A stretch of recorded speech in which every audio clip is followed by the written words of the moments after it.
Today I'm here to speak to you about open fresh air classrooms as part of our capital improvement project, which will be voted on December 14th. Alternative learning space has been something that has been yielded out of our pandemic times. It was thought number 22 of our 176 ideas on our school community thought exchange.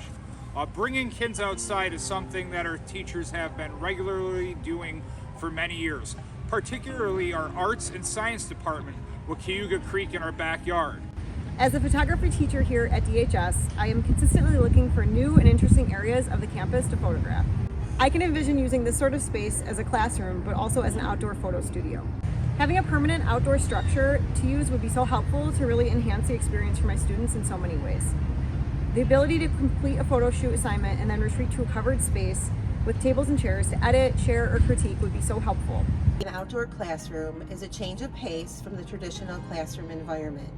Research shows increased academic engagement and performance in outdoor learning settings. Additionally, there are physical and mental health benefits and improvement of fine and gross motor skills when students are learning outside. We would like to expand our courtyard to have sensory pathways and additional areas for students to play and learn.